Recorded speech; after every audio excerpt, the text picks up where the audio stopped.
வணக்கம். இந்த பதிவு எதுக்குன்னா,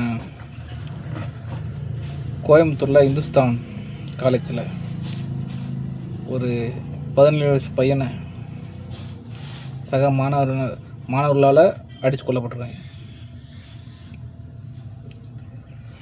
போதைப் பொருள் பயன்படுத்தினதை சொன்னதுக்கு அடித்து கொண்டிருக்காங்க. இது காலேஜ் நிர்வாகம் எந்த ஆக்ஷனுமே எடுக்கல. இதில் காலேஜுக்கும் இந்த பொறுப்பு இருக்குது.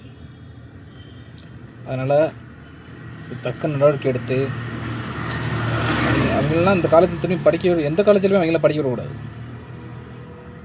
உசுரோட மதிப்பு தெரியாமல் ஒரு அம்மா அப்பா லட்சக்கணக்கில் பணத்தை கொட்டி பாயில் இப்படி பார்க்கணுன்னு காண்டிதான் பணத்தை கொட்டினாங்களா?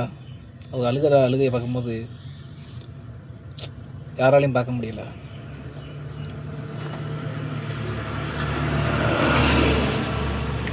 இன்னொரு ஆளுக்கு இந்த மாதிரி எதுவுமே நடக்கூடாது. இந்த காலத்தில் இன்னொரு செய்தி இந்த மாதிரி எதுவுமே நடக்கூடாது. ஒரு 5 பேர் மேலே வழக்கு பதிவு போட்டிருக்க அரசு பண்ணதாக கேள்விப்பட்டேன். இது காலேஜ் நிர்வாகத்து மேலேயும் இது வழக்கு பதிவு பண்ணணும். காலேஜ் நிர்வாகம் அலட்சியமாக இருந்ததும் இதுக்கு ஒரு முக்கியமான காரணமாக இருக்குது.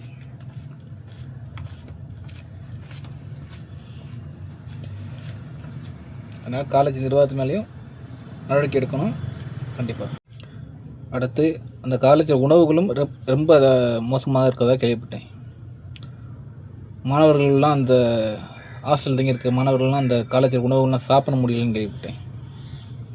அந்த காலேஜை ஆய்வு பண்ணணும். அந்த உணவுத்துறை எல்லோரும் போய் ஆய்வு பண்ணணுங்கிறதையும் கேட்டுக்கிறேன். ஏன்னா மாணவர்களோட உயிரோட ரொம்ப சேஃப்டிக்கு தான் அந்த காலேஜை உறுதிப்படுத்தணும். எத்தனையோ வேறு மாணவர்கள் படிக்கிறாரு, ஆனால் புகார் நிறைய